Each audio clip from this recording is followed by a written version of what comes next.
Hold on, so you lost 100 pounds in 1 year? I'm gonna get up and do hard things voluntarily before the sun rises. So when it shows up involuntarily, I'm prepared because I've already practiced adversity every day. Because he broke my eye sockets, he broke my ribs, he beat me up really bad. I ended up living with my dad by myself for 2 years and being abused for 2 years. Like, I don't need to tell you what the next right thing is because you already know what it is. You just have to do it. And then what happens is before you know it, you look behind you and there's nothing but a bunch of next right things behind you. You're God's masterpiece. When you understand that, the whole world changes. The whole world changes. And who do I have to maintain to live up to those people who are saying Dan Grieb's our hero?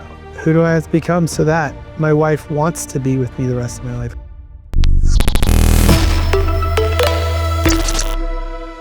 Welcome to The It Show, where leaders rise, where the bold challenge everything, and big ideas take flight. Because the most dangerous thing to be in the world today is an independent thinker. And today I'm so excited because, as always, I'm joined by my co-host, Adelia Sanchez. Adelia, how you doing? I'm good, man. I'm glad to be here. I'm really excited for the guest that we have today. Can you introduce him? Oh, man. All right. So today we have the one and only, one of my personal mentors, great friend of mine, Mr. Dan Grieb. Now, to share a little bit about who he is a philanthropist. He is a performance coach, a real estate mogul, an NLP master practitioner, but most importantly, a father and a husband. Dan, how you doing today? Good, thanks for having me, guys. Of course, happy to have you. So Dan, fill us in because I think what I think is so interesting is that you have done, how many Ironmans have you completed now? 18. 18 Ironman. Oh man. And how long did it take for you to actually complete your very first Ironman from when you started training to actually accomplish that feat? A little over a year. So I trained for a little over a year. For me, it was all about just losing 100 pounds. I was 100 pounds overweight, wanted to lose the weight. I wanted to do something really challenging. And I just asked somebody, what's something that's very challenging that will scare me? And they said, an Ironman. I said, okay, what does the average person do? And they say, well, the average person trains for a year and then they do one. And I said, well, I'm not average. I'm going to train for a year and then I'm going to do 10. And that's what I did. I went around the world and did 10 different Ironman. So you did, hold on. So you lost 100 pounds in 1 year? Mm-hmm. Could I ask what you weighed prior to you doing just north of 300 pounds. North of 300, and then lost 100 pounds, did 10 Ironmans that next year? Over the course of the next 2 years. Over the course of the next 2 years? Wow. Oh, so when you go through that Ironman, and obviously losing 100 pounds is challenging. I don't think I have to convince anybody of that. Yeah. But how did you differentiate when you're kind of inside that that pain cave per se? When you're going through the Ironman, you're exhausted, you feel like you've exerted everything. Were there any kind of like NLP techniques that you use to kind of pull yourself out of that, to kind of rewire yourself as you're going through the pain when you think you've tapped out everything that you had? Or like, what was the process that you used to be able to overcome that? Yeah, well, I mean, there's a lot that you're asking there, so I'll unpack it in pieces. Number one is, what is neuro-linguistic programming, right? NLP. NLP is this technology that you can use for therapy, right? To kind of understand how our language and our brain work together to help you accomplish your goals or hold you back from things that you want. So there is an application to NLP to Ironman training. However, the Ironman is not the hard part. That's the performance. The hard part is the training leading up to it. Because you got to get there, right? Before you can run, you got to walk. Before you can walk, you can crawl. And before you crawl, you have to make a decision. And so it's all these daily decisions, and it requires a lot of sacrifice. So the question then becomes, why do you want to do that? Well, again, I look back at my childhood and I see, my dad, who wasn't a good man, who walked out on his family. And we see that across our country. We see that across our nationalities. It's not something that only Venezuelans deal with, or Irish people deal with, or Mexicans, or Puerto Ricans, or Saudi Arabians. I mean, it's everyone is dealing with this lack of fathers in a family and just leaving. I mean, it's a generational thing that's happening, and it's what makes our country weak. And I didn't want to be a statistic of that. And I said, why do men walk away? And in my head, the reason why is because when adversity shows up in their marriage, they're not prepared. So for me, I said, well, I'm just going to practice adversity on a daily basis. I'm going to get up and do hard things voluntarily before the sun rises. And so by the time my wife and kids and business and things show up, Like, I've already accomplished something hard. So when it shows up involuntarily, I'm prepared because I've already practiced adversity every day. Even this morning, I practiced adversity, getting up and doing something I didn't want to do, getting out there and running, getting out there and preparing. I'd rather stay in bed. But there's a saying that says, the rich people and the poor people both hate the same things. The rich people do it anyway. The healthy people and the unhealthy people both hate the same things. The healthy people do it anyway. It's just, who do I want to be? I just don't want to be my dad. I know that to be sure. But I want to be someone that my children can look up to. I want to be someone that my wife is proud of. The people that work for me want to work for me because I'm that guy. I want to be somebody who can be counted on. And nothing of that could be said of my father.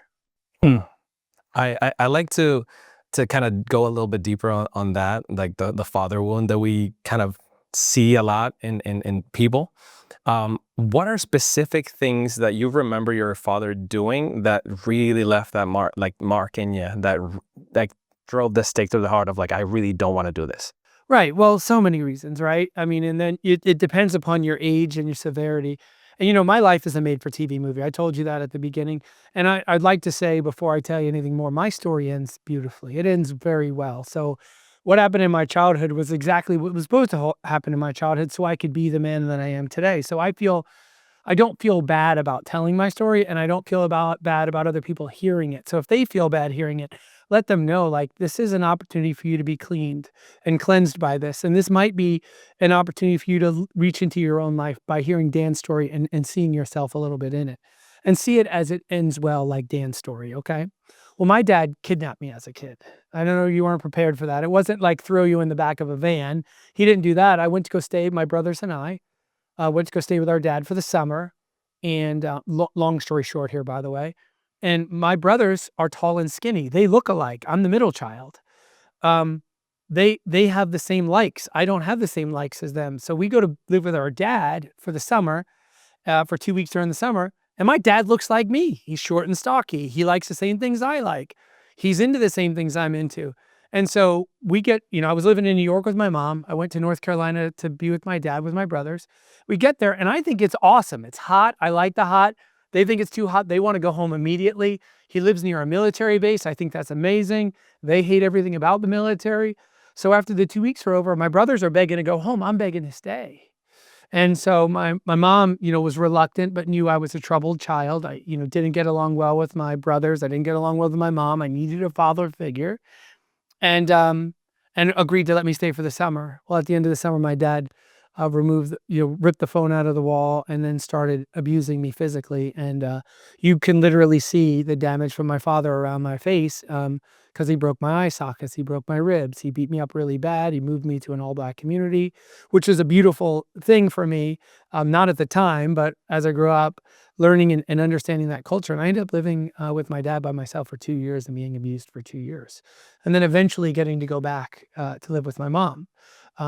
And for me, that was a horrible thing. So first thing is I had a child, and when my child was about the age that I was when my dad was beating me up, I put my fist just once, I don't even know why, up to his face. And I'm like, I could never imagine this touching that. My fist was the same size as my son's face. Like, that was the kind of abuse I was receiving. And that's not the worst of it to me. It's like growing up as a kid and wanting to be validated by a man, wanting a man to say you're good enough, you've accomplished, you've done that. And being very, an amazing athlete in lacrosse and football in high school and looking up in the stands and my dad not being there. That was more painful than the abuse, the physical abuse.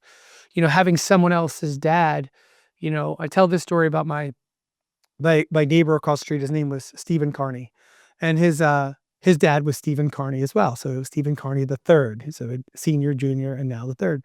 And my friend was Stephen Carney the third, same age. He lived right across the street. Dad was a good guy. Worked at the Daily News in New York, and worked at night, worked real hard, didn't make a lot of money, but really loved his boy. And I always envied that. I always wanted that. And I remember they would always drive me to lacrosse practice, football practice, because my mom wasn't home and I would have to walk or whatever, and they'd pick me up. And his dad had one of these older cars with a bench seat, kind of like this couch.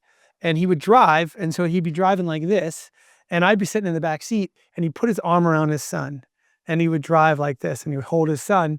And I remember thinking one day I'm going to be so good at athletics that Mr. Carney is going to ask me to be in the front seat. Wow. And it never did happen. But I remember thinking, who do I have to be so Mr. Carney would do that for me, would love me like he loves Steve. And I remember thinking as a young man, why am I so unlovable? Why am I not good enough to even have a father that loves me? That was the worst damage that I would say I experienced. Now, turn that adversity around, that is the reason why I'm such a devoted dad. That's the reason why I care so much about my wife. We're about to celebrate 26 years of marriage on the 12th of this month of June. We will have been together 29 years. It's a Grieb family record. No one's been married that long in our family, My brothers are both divorced. My mom and dad are divorced. It's like everyone's divorced. I'm the only one to make it that long. Well, what is the glue? What is the thing? Adversity. And how I responded to my adversity, which is not much different than my brother's adversity. They had a lot of adversities, same adversities too. I had it the worst by far. But our response to that adversity was the difference. What you chose. The choices I made. And it's not a choice. It's a choice compounded over time. So here we are. You're here, I'm here. I make a choice, you make a choice. I make a choice, you make a choice. I make a choice, you make a choice. You do that over 10 years. I own multiple houses. I have brothers without houses at all, not without one. It's a series of choices compounded over time, not just a choice, time as well. And that's hard when you're in it, right? You're getting your ass kicked by life or business or relationships or whatever. And you're thinking, I just made the right choice. How come things aren't getting better? Give it time. Give it time, young man. Give it time, young woman. Over time, those right choices will compound and your life will be so much different, so much more beautiful. Exactly the life you want. Just can't have it right now. And even if you could have it right now, you wouldn't want it. You wouldn't be prepared for it. No, exactly, because life is like this. You build your life, then you stabilize your life. Then you build your life, then you stabilize your life. Build your life, you stabilize your life. This is what happens. The worst thing that can happen does happen. It happened to me my first year in real estate. I said I wanted to go. I'll go here. I'm here. I'm broke. I need to make a lot of money, and I made a lot of money. But I never changed. So the next year, the next worst thing that could happen happened. I made even more money. I never changed. Now my third year, I'm getting my house foreclosed on, cars repossessed. Before that, I was just broke. I was a cop, making just enough money to be broke all the time, right? But I couldn't afford a second car, but I wasn't in debt. I wasn't getting my house foreclosed on. I wasn't, embarrassed at work. I wasn't embarrassed in front of my wife and my kid. At the time, I only had one kid. But it's because I didn't change. So what happened? I came all the way down and I had to grow, stabilize, grow, stabilize. So actually, when you look at your goals and you look at what you want in life, you actually want a little boost, some stabilizing at that place. So, well, what do you mean? Well, a lot of your audience is probably real estate, mortgage people, right? Business people. Well, you want to see a little increase and then you want to hold that increase. Then you want to see another increase and then hold that increase. Then see it. Because what happens if you look at it as a stair, if you fall, you only fall down one step because you've changed. The model has changed. The business has changed. You brought in better people that can support that. And then over time, you keep changing it out. You keep growing and getting better. Same is true in my life. Yeah, that's so good. So you mentioned stabilizing. Is there a process that you use to stabilize? Is it just behaviors, or is there something else that you're kind of putting in play to? Well, it's all of the above, right? So, we talked about I have a coach. I have not had a coach in 18 years of real estate. Since the day I knew you could have a coach, I've had a coach. So you think about that. I've spent at least $1,000 a month, even when I didn't have $1,000 a month, for 18 years. So do quick math. That's $12,000 a year times 10. That's 120. Let's just round it up. I spent over $250,000 just on people telling me how to get better at a specific area of my life, like my language patterns, how to sell something, how to manage your money. I mean, all those areas you can hire somebody to make you better, who has a vested interest in you getting better. So for me, it's coaching, number one. Next is who I hang out with, right? And I spend my time with. They say you are the sum of the 5 people you spend the most time with. So I got to spend time with people that are living the life I want to live, right? And then outside of that, it's just the choices and belief systems. So it's a lot easier to believe that you can have it all and live in what we call addition thinking when you're around other people that have what you want and they live in some level of addition thinking. because most people by default live in a subtraction thinking. For me to go and get in shape, I'm now going to have to be less of a great dad, less of a great husband, less of a great mortgage guy, or less in my business, less in my religious faith, less in something else, because I can't have it all. So which one do you give up on? That's subtraction thinking. I lived in that for a long time, and I eventually realized that was the wrong way to think. It's addition thinking. How do I have it all? How do I figure out how to do it all? And you can have it all. You can't have it all at one time, but you can have a piece, stabilize it, have another piece, stabilize it, have another piece, stabilize it. So you can have the health, the wealth, the family, the marriage, the friendships, the adventure, all of the things, sequentially, not simultaneously, one at a time. Gotcha, because it's exponential. One will lead you to the other one. Right. And it's the same strategies to get there. Gotcha. Did you use any techniques, NLP techniques that you learned to move yourself from subtraction thinking to addition thinking so that you could actually make all those changes? Right. Well, I mean, yeah, of course. And again, your audience is probably not that familiar with neurolinguistic programming. It is a method of therapy that was made up by a couple hippies, right? A linguist and a therapist were, in California smoking dope and said, I got a great idea. And it actually worked. And it became a methodology to therapy. The reason why I even started studying it is I wanted to understand how I was broken. And then I use that technology and that therapy to help others now. For me, when I think about like, how did I use neurolinguistic programming for myself? First thing is I had to look at what's called the presuppositions, the beliefs of neurolinguistic programming. A few of them is that the map is not the territory. So like we were talking about Venezuela before, right? And you could show me a lot of photos and beautiful maps of Venezuela, right? Yeah. Am I ever going to know the smell of Venezuela? Am I going to see the beauty of Venezuela until I physically go there? Right. So like actual learn knowledge versus experience knowledge. Right. What you remember of something doesn't mean that's it. That's the map is not the territory. Then another one that I love is called the meaning of communication is the feedback you receive. So if I say something very innocuous to Will and Will responds negatively to me, we didn't have positive communication. We had negative communication because my feedback from my communication was negative. If my intention was to receive positive and I got negative, then I need to change my communication because the feedback of the communication is the communication. And some people think, well, I said it the nice way. Well, obviously you didn't. And controlling it. And there's so many more. There's another one that says no one is broken, right? You have everything you need. It's all inside of you. That brain inside your heads are the most beautiful supercomputers. They have the ability to come up with complex ideas, right? But they also have the ability to heal you. I mean, think about it. People have been healed. I mean, listen, your body starts get a cut. What'll start happen? You'll get a scab. Your blood will start coagulating. You will heal. Where did that start from? Here. This is the control center of that process. All of that. So that's neurolinguistic programming. So how did I use, and that's just a small portion of it. How did I use that to make the changes in my life is, number one, is I believed in them. I believed that they would work. And then I went outside of the information I already had, which, by the way, if you didn't know this already, is the impediment to most of your success. The information you already know. The things you already know. The things you were already told. Because think about it. As a child, I grew up in Long Island, New York, in a Irish working neighborhood, right? So guess what we were told as children? Those people over there, they're rich. We're not rich. Want to know why they're rich? They take advantage of us. So what's my programming? What's my belief?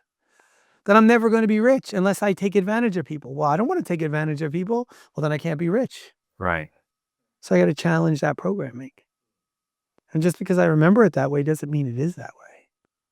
Now, the way it was for my grandfather may have been the case. He came over from Ireland during the potato famine. And at that time, the Irish in New York were the slave class. There were signs in New York that said Irish need not apply. You couldn't even get a job.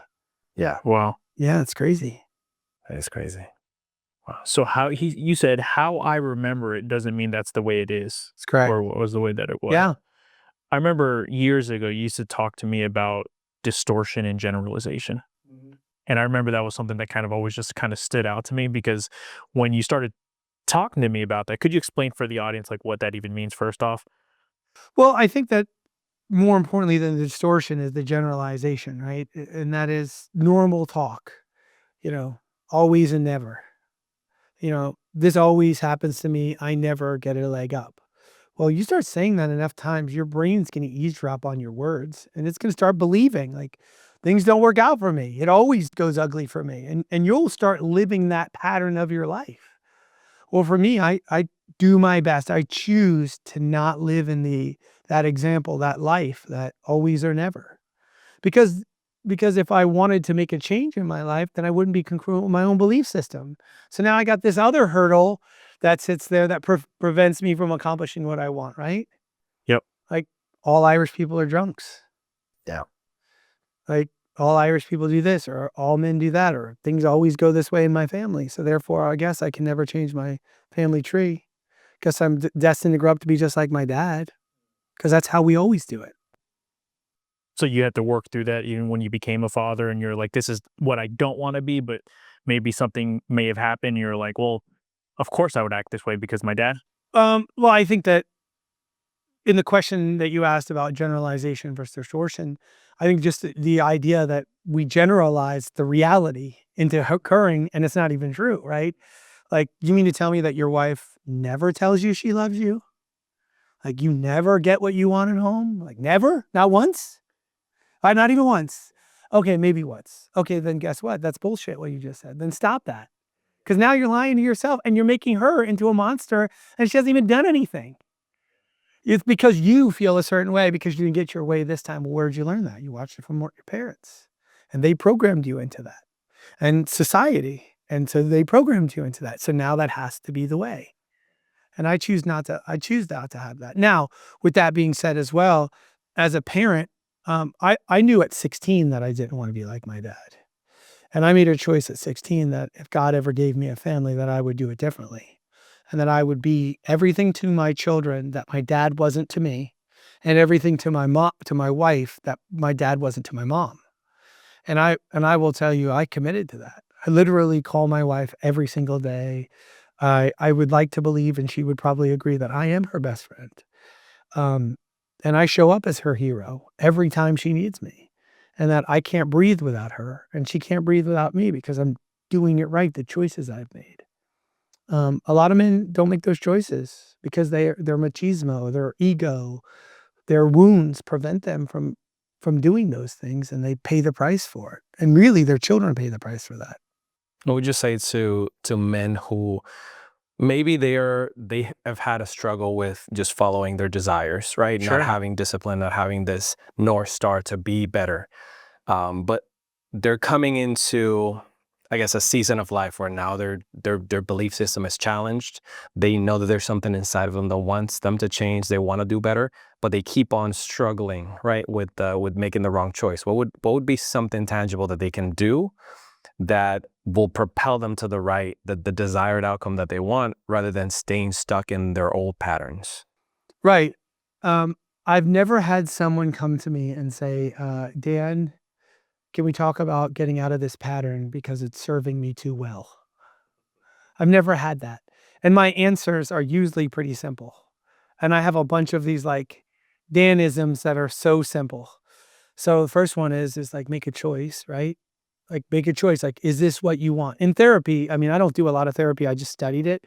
But people will, when a potential client comes to me and they say, I'd like to engage you. First question is always the same. Well, what do you want? Well, I want to get past this. Okay. Is that what you want? Yes. Okay. You sure that's what you want? Yeah. Okay. I got the answer. Just make the next right choice. Like, do you know what the next right thing to do is right now? If things are going bad in a relationship, do you know what the next right thing is to do? Just do that. Okay, like, you're overweight. Do you know what the next right thing to do is? Like, eat the right thing. You already know what the right thing is, right? Just do that. And then what do I do? Well, do the next right thing. And then what do I do with that? Well, just do the next right thing. Then what do I do? Do the next right thing. Then what do you do? Just do the next right thing. Then what do I do? Just do the next right thing.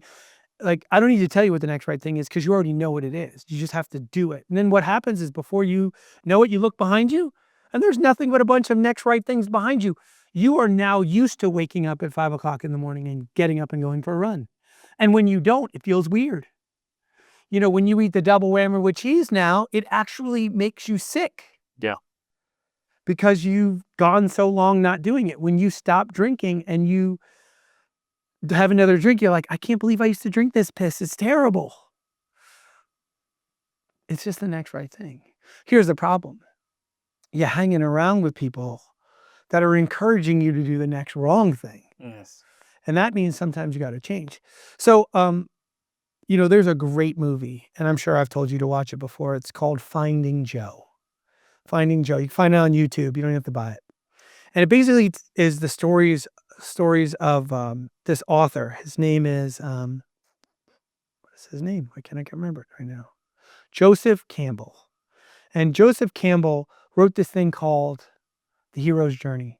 This pattern he found in all movies and novels about the hero's journey. And there's many phases, but I'm only going to tell you about 3. There's 3 phases to the hero's journey. Many phases, but we're going to talk about the big 3. The first one is called separation. Okay? So things are just never going to be the way they are. Like, you got a great example. Your parents left Venezuela, right? So separation, like, they're never going back. I mean, the way Venezuela is set up, they can really never go back, right? So they have to separate. Well, things are never going to be the same. Movie Rudy, somebody dies, right? The Pursuit of Happiness, story of William Gardner, where his wife leaves, right? She leaves and it's never going to be the same. And I got my boy and I got these x-ray machines. What am I going to do, right? There's a separation event. This thing happens, right? Well, that's the first phase. And we've all had separation moments, right? We've all experienced that. Then the next is called the initiation. So Luke Skywalker meets Obi-Wan Kenobi, right? He learns about the Jedi, right? Rudy goes off and meets the janitor and decides he wants to walk on to Notre Dame, right? He had a bunch of initiation moments, but the janitor is one. The priest that was once the president of Notre Dame just happens to be there when he goes to pray. The guy that's his roommate. There's so many of those initiation moments into a new way of thinking, right? For you, your parents probably met some folks that have left Venezuela and established themselves in the United States. And now they've got an initiation, a new way of thinking, a new way of becoming, right? There's a lessons learned and a change that occurs in the person. That's the Japanese call it a masogi, right? Where they go on a journey to become better. Well, that initiation is that process. And then the last phase, which is the most beautiful phase and sometimes hardest, is called the return, where you go back to help people like you get better, which is what I'm doing right now on your podcast. Like, I'm taking my life story. I was separated many times in my life. I was initiated many times in my life, and now I'm returning it to deliver it to your audience so they can live a fuller, better life as a result of my journey, of my adversity. Wow.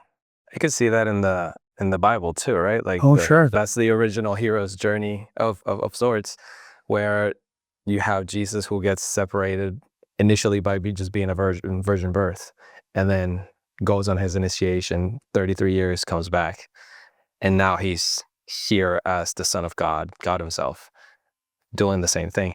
Can we stay there for a second? Yeah, absolutely. I mean, you brought up the Bible. I'm a big fan. Yeah. Big fan. Got saved on May 5th of 1996. My life changed after that. Met my wife 2 weeks after having a religious conversion. Still use the F word, so I'm not going to ask anybody in your audience to go door to door selling Bibles with me. But at the end of the day, I want them to just know, like, one of the core beliefs of me is, like, you don't have to have my faith. I want you to have a faith. Recognize there's something bigger out there than you. And when you think about the idea of Christianity, and again, there are other faiths, so I'm not going to, I don't need anybody to tune out on this. I'm just going to say what my faith tells me. My faith, in a very secular story, says this. I was an egotistical, knuckleheaded kid. Know anybody like that, guys? Ever made any bad decisions? And I walked up to a riverbank, and there's a bunch of water flowing by really fast. A bunch of people standing there who can't cross the river. And they're like, what are you guys doing? Well, we can't cross the river. Why not? The water's too high. If we jump in the water, it'll sweep us down. We're going to drown. Oh, not me. No, you too. Don't do that. That's dumb, Dan. Don't do that. You guys don't understand. I'm different. Jump in the water. As soon as I jump in the water, 2 seconds later, guess what I realize? I'm going to drown. And I'm being swept down the river and nobody can save me. And I fight it. And I fight it and I fight it and I fight it. And as I begin to drown, out of nowhere, some stranger comes up and grabs me and throws me up on the rocks. But in his effort to save me, he loses all of his strength and he gets swept down and he drowns. Now, if that was a true story, Will, and that happened to you, what would you do? What would I do? What would you do? I mean, I would feel terrible. You'd feel terrible, but like, would you want to know who that guy was? I'd absolutely want to know who that guy was. So what would you do? Try to find out who he was. You try to find out who he was. And what if they said, hey, he lives over there? What would you do? He lives in Oviedo. What would you do then? I'm going to Oviedo. You're going to go to Oviedo. Why are you going to go to Oviedo? Maybe his parents live there. What are you going to do? I'm going to ask about him. Okay, you're going to ask about him. Like, what kind of life did he live? Where did he grow up? What were his like? What was it like? And then when that conversation over, I'm sure you would cry. We all would cry, right? We would say we're sorry. And we're going to, would you make any commitments when you're done to those parents? I'd want to try and I know I'd never be able to replace him, but I'd want to somehow give something back for what essentially my action took. How about you? What commitment would you make? Something to honor him that people would remember him by. There you go. I'm going to live a better life for him. That's my Christian faith. You just heard the story. Yeah. Listen, if you're going to, and listen, I was wounded by my faith. I mean, I went to a Catholic place and I didn't initially get what I needed at the time, and it wasn't the right time for me anyway. But when it was the right time, and I decided to pursue my faith, I said, I'm going to forget what everybody else told me Jesus was. Because I thought I wasn't good enough for God. Quite frankly, like, if your dad doesn't want you, why does God want you? I had this belief, honestly, that God was good and I wasn't. And that God was so good that he would look for me. And for me, because I was broken, uniquely broken, that I was in the deepest, darkest Amazonian jungles of the world. And because God was good enough, he'd look for me there. And he would go into the jungles to find me. And he would have to go through the lions and tigers and bears and the dangers of that jungle. And then while he was in that jungle, he'd have to go to find a specific cave that I was hidden in. I was stuck in. And because he was God and he was good, he would find the right cave. And then when he got into the right cave, he would have to go through a series of tunnels. And it'd be dark and be scary. And because he was God and he was good, he would go down them. And he would go down and it would lead to a point where he'd have to start crawling. And because he was God and he was good, he'd find the right tunnel to crawl down. And he would. And then he'd get to another section where he'd have to crawl on his belly and there'd be poop and feces and urine and dirt and blood and dead bodies and snakes and all the disgusting things, rats. And because he was God and he was good enough, he would crawl on his hands and knees. And then when he gets all the way to the end, to the very part, I would be so far, so deep that he would only know I was there when he got face to face with me, literally, like right there. And then when he got there, this was the nightmare I used to have as a child. He would get here and he'd go, oh, it's just you. And he would not want me. He would leave. That's what I believed in my faith for, I don't know, a solid 19 years of my life. Like, you actually legitimately believe this? 100%. That God, I was not good enough for God. But he was good enough to find me, but I wasn't good enough. When he got there, he would say, you're not good enough. 50 years old, and I'm like crying right now, telling that story because it was so real in my life. But the thing that makes me feel that way about it now, 31 years later, is that I can't imagine how people feel now. Like, I'm not the only one that felt that way. There are people today that think that the great God of the universe that I'm speaking about is mad at them or thinks they're not good enough or you blew it. Couldn't possibly blow it. I have children. I have 3 children. They couldn't possibly blow it. I will love them forever in their best days, in their worst days, in the morning, at night. Gosh, couldn't imagine how it breaks God's heart to think that we won't look at him because we're not good enough for him. It's like Michelangelo creating David and then David saying, I'm not good enough. Like, you're God's masterpiece. When you understand that, the whole world changes. The whole world changes. So in those 19 years, did you ever feel like he found you and then you pushed him away? Or you just felt like he never found you? Right. I don't think in the 19 years, now I remember at 1 year old, I probably wasn't thinking about God very much, but till I was 19, but for 19 years, I can't recall thinking I was ever good enough for God, right? Because of my daddy issues and whatever else had occurred to me as a child, right? And And for me, it was more of a, I'm not good enough for God, so I won't approach God. And here's what we know, like obviously I've spent considerable time studying my faith. And again, like if someone has a different religious belief, I'm not telling them they need to change. I'm saying pursue it at the depth that I pursued mine, right? And I just thought about, like, in my studies, what I've learned is that in our biggest times of need is when God draws himself closest to us. Like God was always at work in my life, even before I believed he was at work in my life. Like you guys probably are going to feature the fact that I helped a young man with Down syndrome do an Ironman, right? That could come up, right? How did I get the skills to process for myself and a boy with Down syndrome, nutrition, hydration, exercise rate, heart rate, all in real time? How did I have the internal fortitude when I'm peeing blood, he's ready to quit, I'm ready to quit. My backup guide told me you can't quit because I'm already tapping out and I haven't done anything yet to even start. Like I can't help you. You're on your own with this kid. Where did I develop that? The abuse of my dad. Like all things are not designed to hurt you. If you give it enough time, your valleys will be a time where God prepares you for beautiful things or God teaches you things. And if you ask those questions when you're in the valley, when you're on the mountaintop, you can look back and see it. I'll give you a real-time example. You guys want one? Yeah. All right. Either one of you guys ever get your heart broken by a young lady before? Oh, baby. Yeah. Okay, let's look back and think about one of them. Okay, got him? Yep. Aren't you so glad you're not with them now? 100%. Aren't you so glad you're with the person you're with now or the person you were with after them? Well, how do you know it was so good? God was preparing you by using them as your preparation. So if you look back in your life, I mean, like I stand on this big mountaintop right now, right? 50-year-old, accomplishing a lot of things. And I look back, I'm on the mountaintop and there's valley, mountaintop, valley, mountaintop, valley.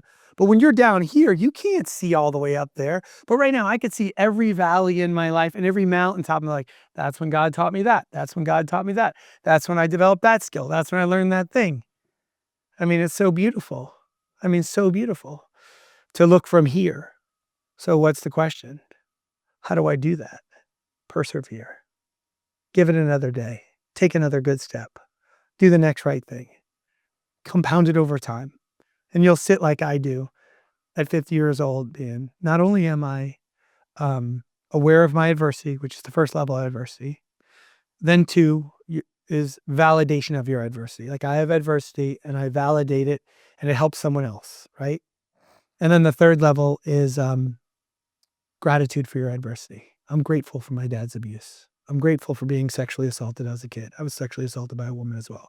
I'm grateful for getting hit in the head with a bottle and severing my temporal artery at 19 years old. Yeah. 19. Well, I said 20 years, 19. Yeah. I had my religious conversion when I was 21. So, but I got hit in the head with a bottle when I was 19. Yeah. Severed my temporal artery, almost bled to death. Like that's all real stuff. I told you at the beginning, it's made for TV movie, but like now I'm grateful for every one of it because I wouldn't be here with you guys right now.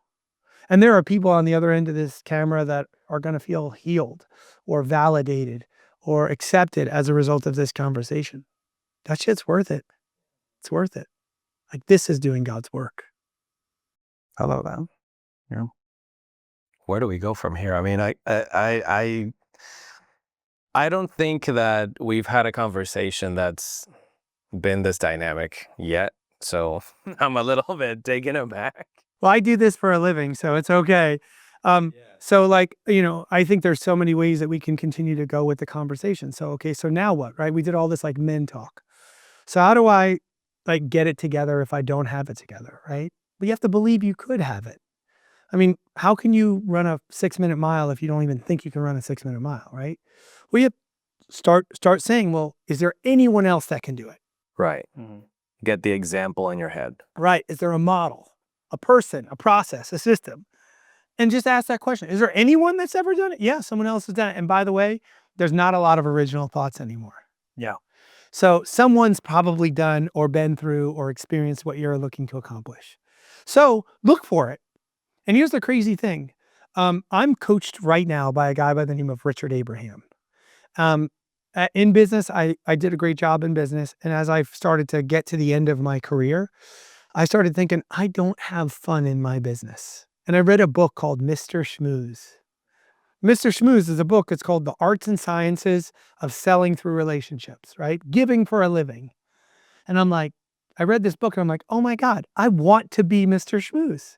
Like, I want that.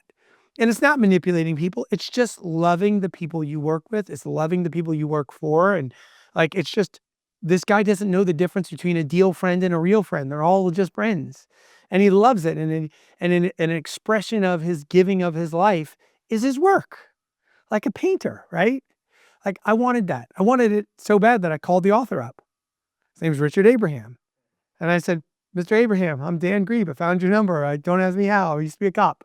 And he says, okay, what can I do to help you, young man? I said, sir, I want you to coach me. And he says, well, thank you very much. I wrote that book a number of years ago. I appreciate it. But I've already, it's at Amazon now. They do everything for me. I don't deal with it. I get a check every couple of months and I don't really coach people anymore. But thank you for the offer. So kind of you, I'm like, Mr. Abraham, you don't understand. I got to change. I want to be better. And a year later, I've been coaching Richard Abraham for a year. So I found the model of what I wanted, and then I hired the guy to teach it. But here's the crazy thing. If I had no money, Richard Abraham, if I would have been honest with him and said, Mr. Abraham, I don't have any money, but I promise you, if you'll teach me how to do what I want to do and become a better man, I'll teach others. You know what he would have said? Absolutely. See, the thing about successful people like me, if I am successful, whatever you call that, like, I recognize the young men and women that are looking to come up, right? And I'm willing to help them out. And it's the ones that like pursue me that I know are serious. It's the ones that say like, oh yeah, I want to do what you did. And I'm like, all right, great. Meet me in my office. And they never show up. Like, I'm not going to call them. They're not serious. It's the ones that show up, that stay active in my life, that prove value, that I'm like, yeah, no problem. I don't need you to buy me dinner. I'll buy you dinner. Let me mentor you and I'll pay for it. But we think, oh, but you understand, like, I'm from Long Island, New York. I'm from an Irish community. They don't see any value in me.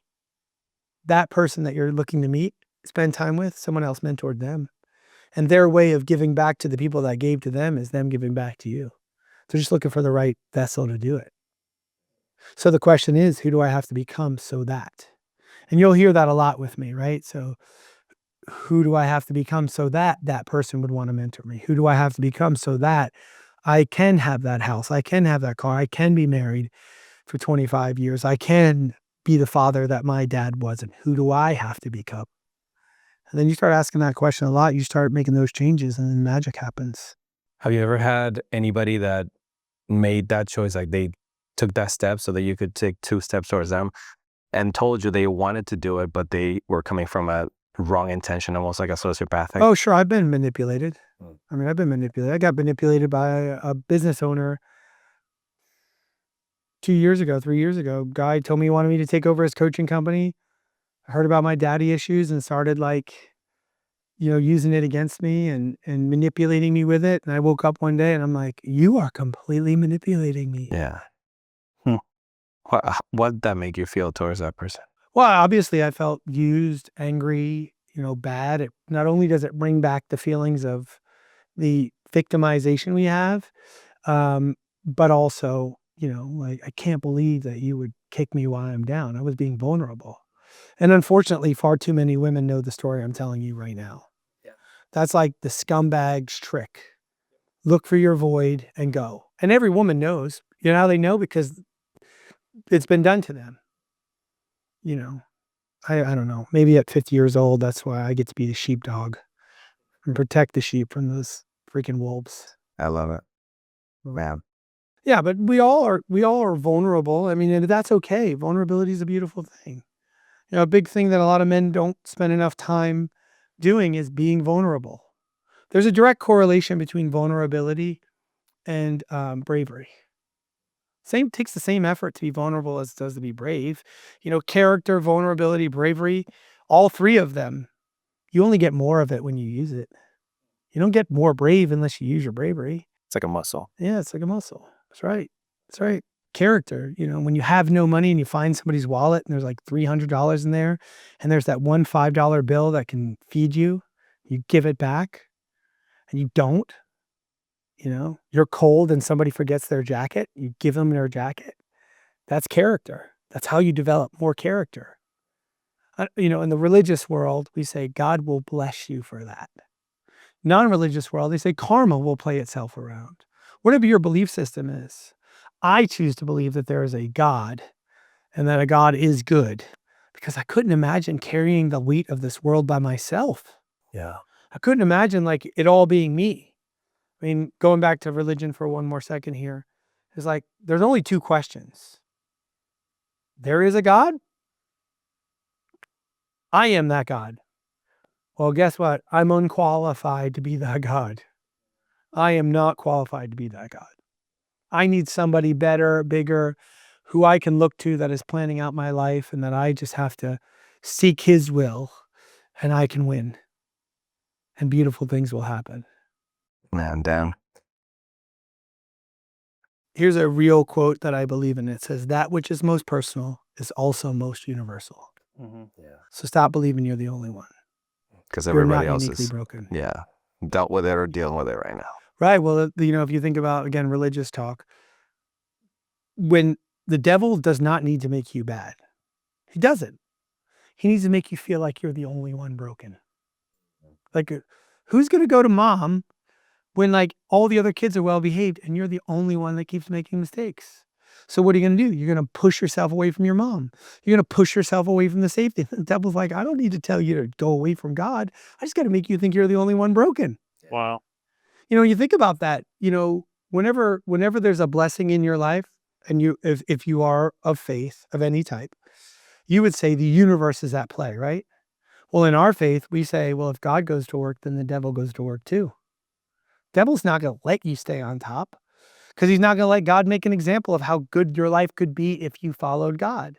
So whenever God goes to work, the devil goes, oh shit, got to go to work. He's working on Will. All right, got to go cause some trouble in Will's life. That deal's not going to close now. The one he really needs. Got to go sabotage that so he can go, God, I thought you were there for me. Yeah. I know that feeling. So some doubt. Right. And that's all you need. So is the process really, because I mean, you simplified it. I think the simplicity is the genius of it all. It's basically just, what's the next right move? If we look at any problems we're having, whether it's in our relationship, in our business, in our health, is it literally as simple as, what's the next right move? Do that. Yeah. I'll keep giving them to you. Ready for the next one? Yep. Simple philosophy. Ready? Where your head leads, your ass follows. Watch. My head's going this way. Where's my ass going? Okay. I'm going to go this way. Where's my ass going? Like, all right, my ass can't go anywhere my head doesn't go, right? So like, if you don't believe it, you'll never achieve it. And if you take like that, they're, the Quakers, the carriage people, I think they're called Quakers. They have a saying. It says, when you pray, move your feet. When you pray, move your feet. So if you're going to like, God, will you send me the right woman? Like, start walking towards the right woman. Start walking towards that thing you want. It's not that hard. Like, if you believe that that's in you, if you think that something is in you, and that's a whole like different topic, right? Like, you got this thing in you, right? Like, nobody sees it. Yeah. Your wife doesn't see it. You ever experience that? Mm-hmm. Like, are you married too? Yeah. Okay, perfect. Your wives don't see it, right? There are times. Yeah. Yes, that's correct. They're not supposed to see it. God didn't put them in them, put that dream in them. They put that dream in you. He put that dream in you. So you now have to take the faith that God put this thing in me to go do something. My wife is fantastic. Like, my wife is fantastic. She's a wonderful woman. You guys you've met her. You're welcome to meet her. My wife is fantastic. And she is this tall. And she has stood right here and screamed at me and said, you don't care about your family. You don't care about me. You don't care about your children. All you care about is money. And I literally sat there just like this and said, I'm not listening to you right now. I'm doing what's in the best interest of my family. I'm doing what's in the best interest of my family. I'm not listening to you right now. And my wife may have walked away 20 minutes ago, and I still was saying that because I had to not let that get in here, because God put it in here to change my family tree. And she wasn't like attacking me. She wasn't doing something she wasn't supposed to be doing. She was making a decision based on the information she had, of the programming that she had. And she couldn't see what God had put in me. Right. Now ask Mindy today. Mindy would say, I'm really glad you didn't listen to that idiot woman that was screaming at you back then. Right.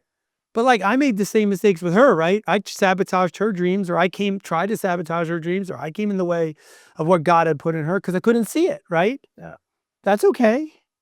But you got to recognize, like, there's something special put in you.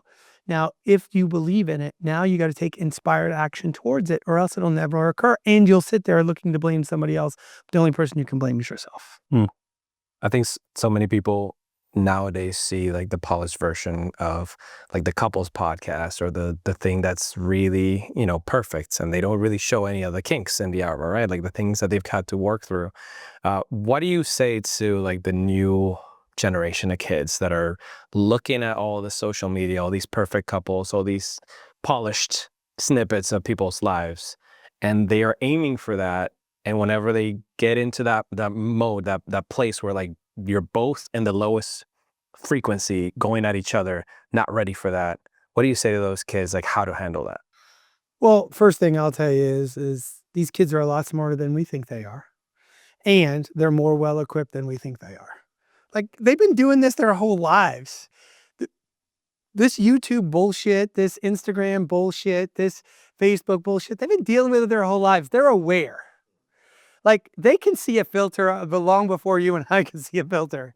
They're like, that's a filtered photo, long before they even swipe onto it. The next photo will be filtered. Like, they know that, right?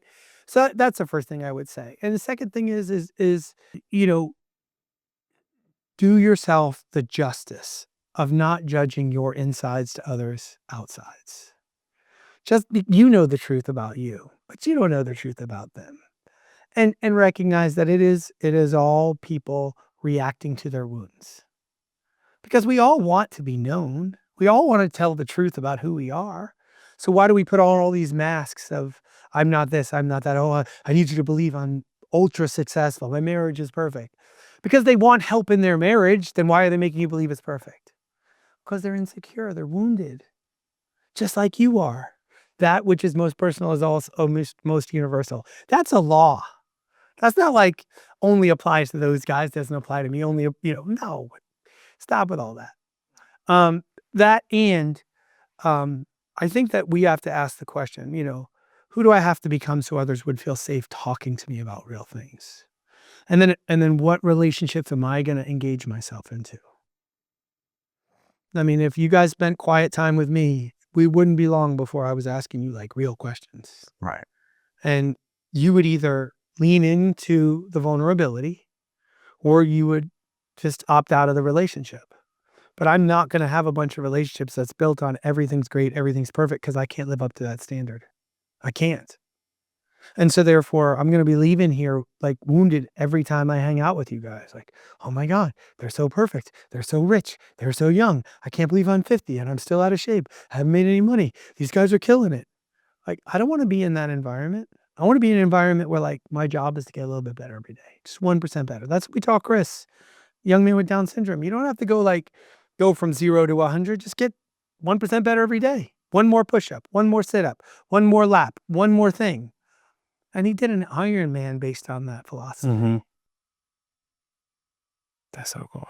And another interesting fact, you guys won an ESPY award, didn't you? Yeah. Which is basically what the Oscars of athletics, essentially. Well, he won them. I mean, we're a team and but it wasn't my race. It was his race, so he got it. But I got a copy of a Guinness Book of World Record, ESPY at my house. I've got, some gold medals from the Special Olympics, and obviously got to stand next to a guy who changed the world. But even that story is another one of those valley season things, right? Yeah. Like I always dreamed, I would love to do something that changes the world. God heard my desire. God put that in me. He heard it. He knew it. He said, I'm not going to give you what you want. I'm going to give you something better. I didn't even know a person with Down syndrome or an intellectual disability before I met Chris Nikic. Does that mean that I don't know, I met the kid when I was 44 years old. It means for 44 years of my life, there were no Down syndrome people? Yeah. There were no people with autism, no one with an intellectual disability, no one with fetal alcohol syndrome, and in the world that I could have bumped into? No, they were always there. I just never saw them, right? And then I meet Chris. It's like, God said, I'm going to help you do something beautiful, but I'm going to help you do something beautiful for a class of people you don't even know. And what's crazy is that the more time I spent with these young men and women with Down syndrome, specifically autism as well, is that I realized like they were just like me. These are people that love. They love intensely. Like if you meet a person with Down syndrome, you're getting a hug. Like you are getting a hug, like guaranteed. They don't understand that. In some cultures, they consider Down syndrome divinity. Now, autism's a little bit different. They don't always like the touchy-feely stuff, right? But in both those cases, they're often told, you're not going to amount to much. You're not going to amount to much. Same thing I was told when I was a kid. You're not going to amount to much. You're not going to be good enough. And I mean, the richest man in the world right now has what we would call autism. Did you guys know that? You talking about Elon? Elon, he has autism. If the richest man in the world can have autism, then a person with autism can get married. Yeah. Then an person with autism can drive a car. Then a person with autism can learn to speak conceivably. And I've seen some amazing humans that have autism. I've met some amazing humans that have Down syndrome. And sometimes I wonder, what would the world be like if we all had a little bit of Down syndrome? The ability to only see the best in people, to end and begin every conversation with a hug. Could you imagine how many arguments you would not have if you just said, let's start with a hug? Yeah. Like, what? Chris Nickage lives in the moment. Like right now. He's here right now. He's not thinking about tomorrow. He's not thinking about later. Think about right now. And then when this moment's over, he's forgetting about it. He's going to start the next moment. So he doesn't keep records of wrongs. Yeah. I got folks that I've met with autism that can do things that you and I could never do, or view the world so differently than you and I view the world. And it's like, that's what makes our world so beautiful. Yeah. So do you think that, obviously it sounds like it's a gift to be able to live in the moment, but when you're going through the moment of completing an Ironman, right? Incredibly difficult feat in general. And obviously he had his valleys during that race.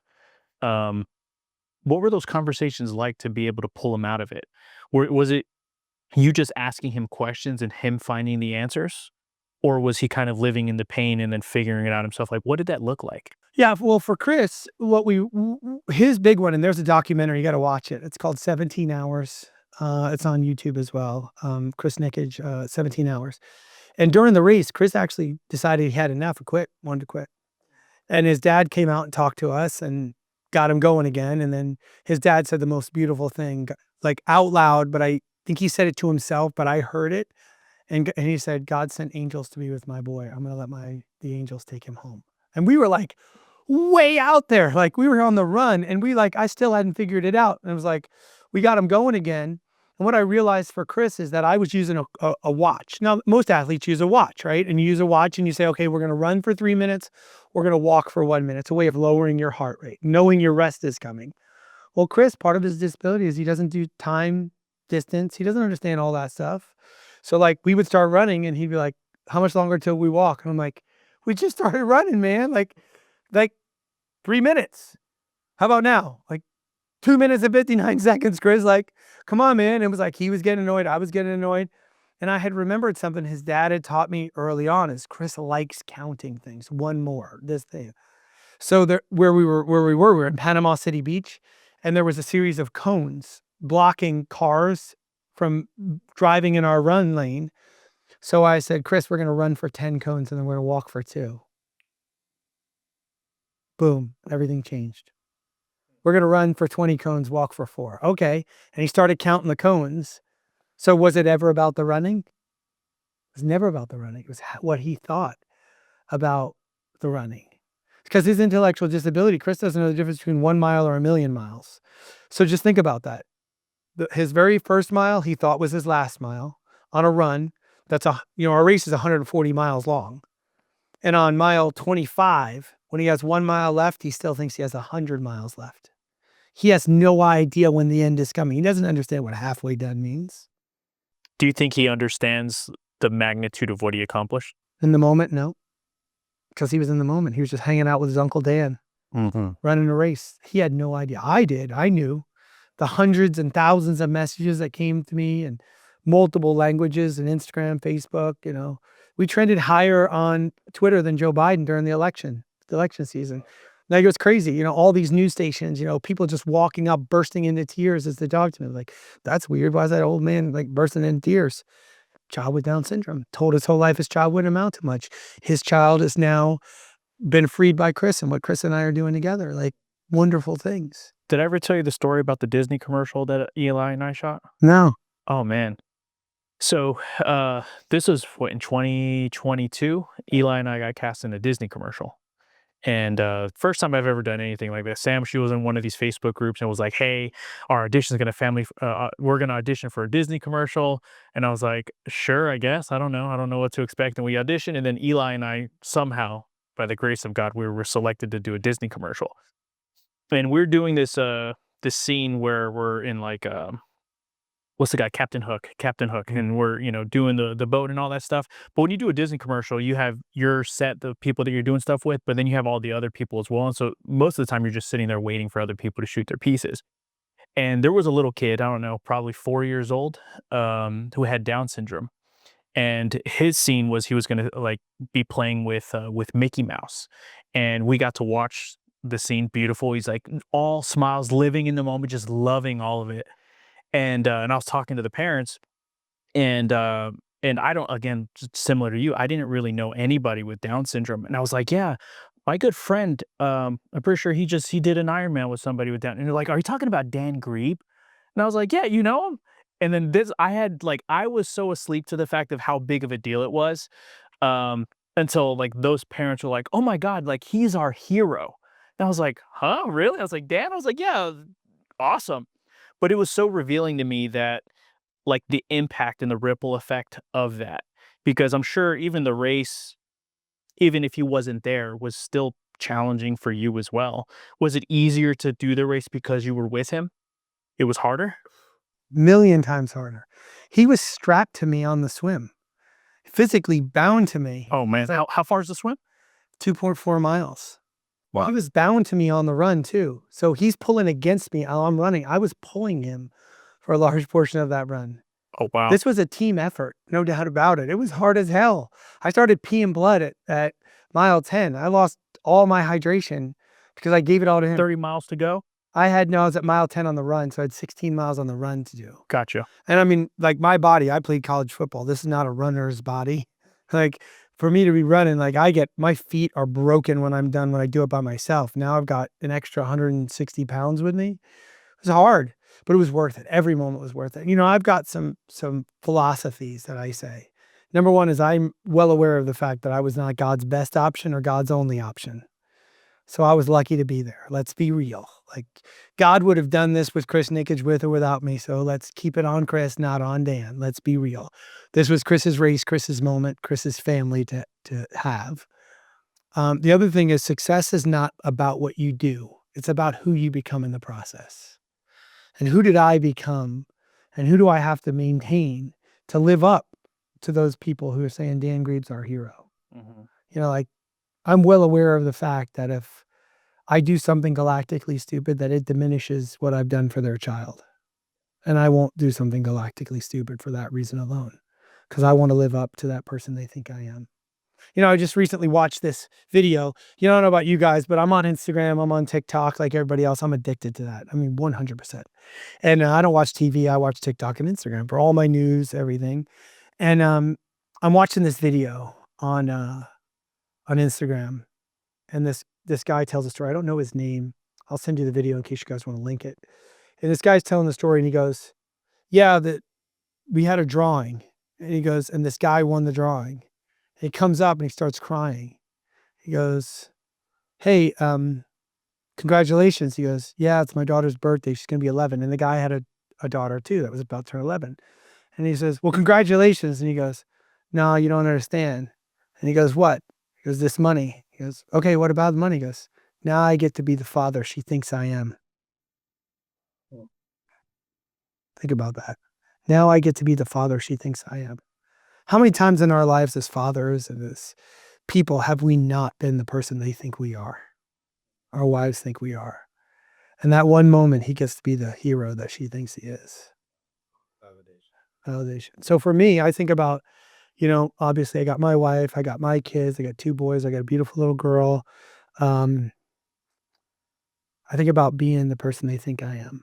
And then you put on top of that, Special Olympics world, the Down syndrome, the world of Down syndrome. You start thinking about those folks. I got to be that person that they think I am. What an amazing charge to have, but what an amazing life to live up to too. What if you do live up to it? What if you become that hero? What if you remain that hero? What a beautiful life. Now, that's not just, it's not reserved for me. It's anyone. Like, you can be a hero right now in this moment. Stepfathers, stepmothers, heroes. Heroes. Caring for someone else who can't do much for you, hero. Lifter of spirits, hero. Leadership requires no title. No title. You could be the 0 or you can be the hero, no matter what your job is. So Dan, obviously the show is about independent thinkers. And I don't think you can be an independent thinker without maintaining the ability to change perspectives and how you see things. What would you say is one thing that you believe maybe 5 or 10 years ago to be absolute fact that you no longer believe today? Woo! That's a lot. I mean, I could go in a million ways. My paradigm on wealth is one. I didn't think I could ever be what you would call wealthy.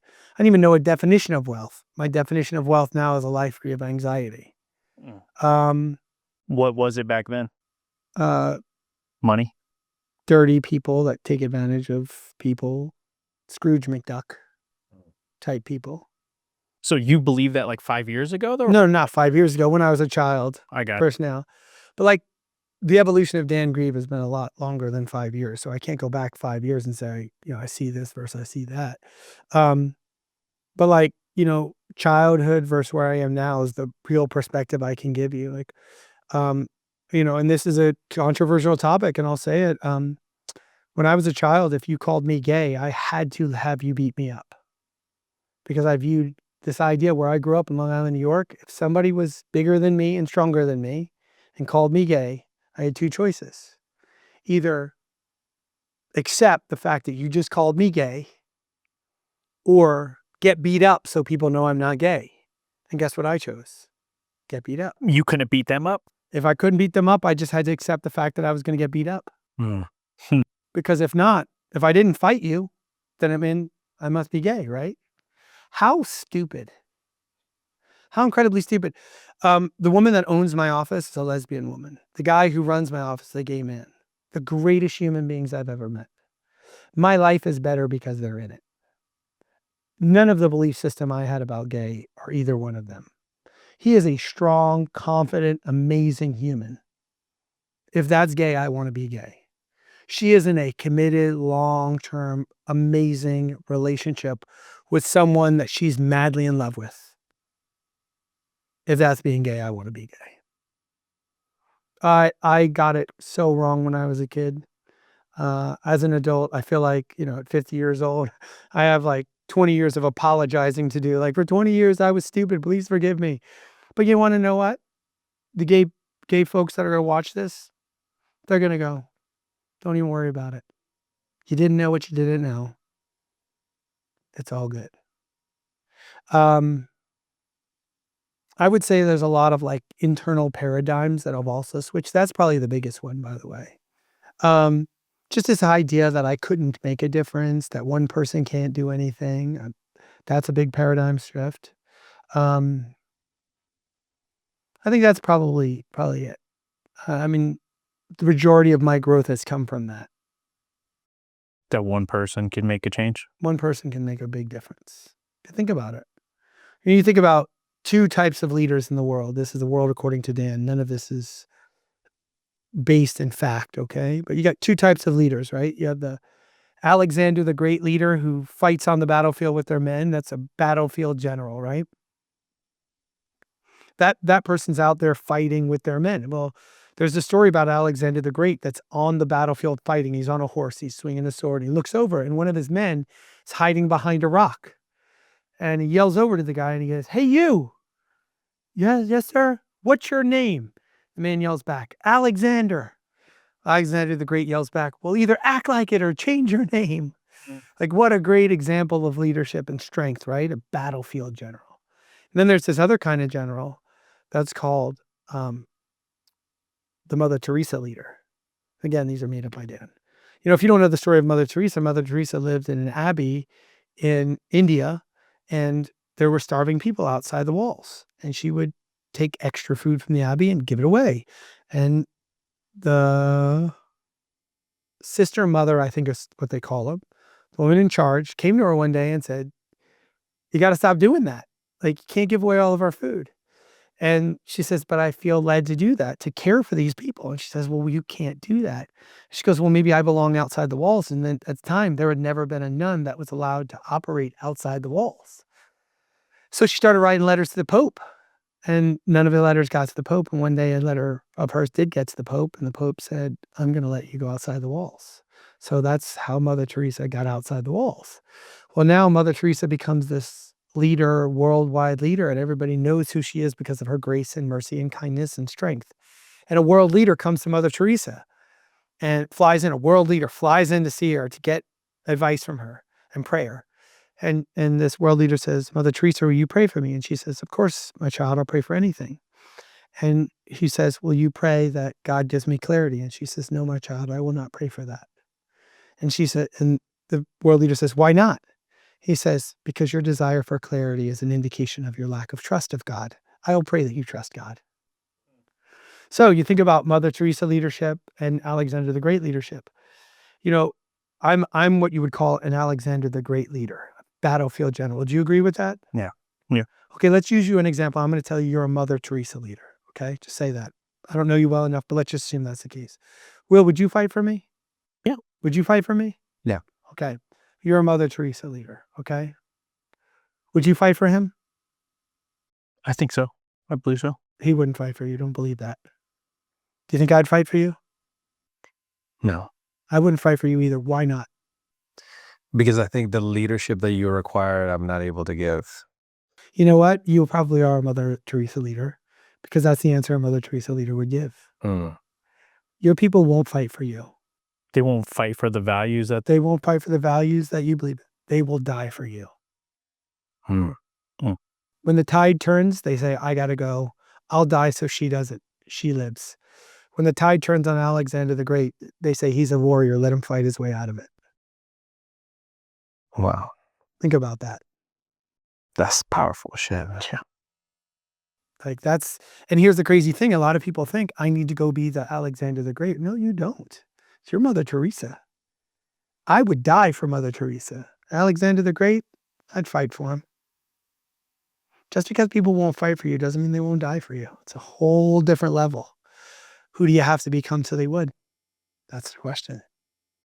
Dang them. Who do I have to become so that my wife wants to be with me the rest of my life? Who do I have to become so my children see me as their hero? Who do I have to become so I can accomplish great things in my business?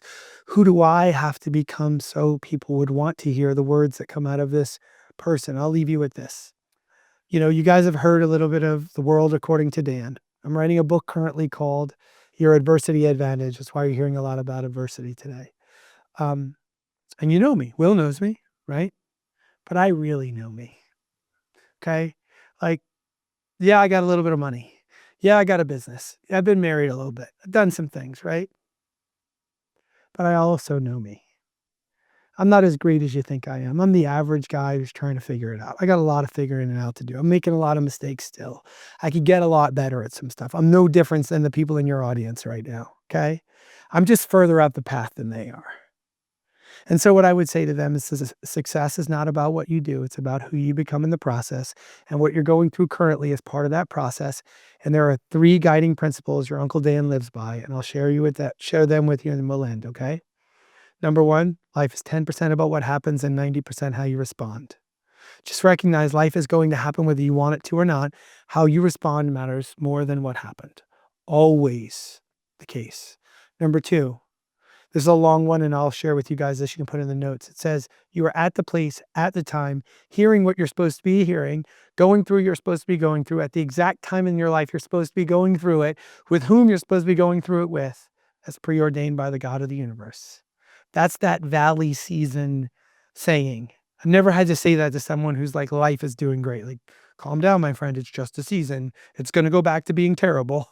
Like it's not going well right now, but this is the valley. This is where you're going to either be prepared for something beautiful or you're going to learn something. But like, this is not it. Okay. You're going to work your way through it. And the last one is simply this. Today's the first day of the rest of your life. Today's literally the first day of the rest of your life. So if you're inspired by the things we talked about here today, by these young men crushing it, doing beautiful things, and you want to be like them, then start making the right decisions, the next right thing. Today's the day you start getting that relationship back together. Today's the day you start getting in shape. Today's the day you start making the money and getting out of debt. Today's the day you start figuring it out. Today's the day you become the best version of yourself, because today is truly the first day of the rest of your life. Who cares about yesterday, okay? Maybe you were a knucklehead. Maybe you made some galactically stupid mistakes yesterday. Today's the day where you become a good dude, a good woman. You get it right. You step it up. You get to the next level. You start taking the steps in the right direction. I lived my whole life through those 3 sayings.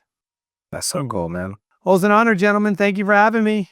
Thanks for being here. How can people find out what you're doing, follow you, reach out to you? I always say that the easiest way is on Instagram. Now, it's not hard to find my cell phone number, so if you want to call me, just call me. It's all over the internet. But if you reach out on me on Instagram, I'll say that's the most easiest way, and here's why. Because I get to see a photo of you, and if I've met you before, I won't feel like an idiot when I'm like, who is that? That's number one. And number two is because I get to kind of figure out what's going on with you too. I get to see, your life, my life, and like we can see how they interact. I'm a normal guy, live in Orlando. If you're in real estate, you want to shadow me, come on. You want to spend a day with me? Come on. You got a book you think I should read? Send it to me. I'll read it. You want to spend some time with me? Come on, make it happen.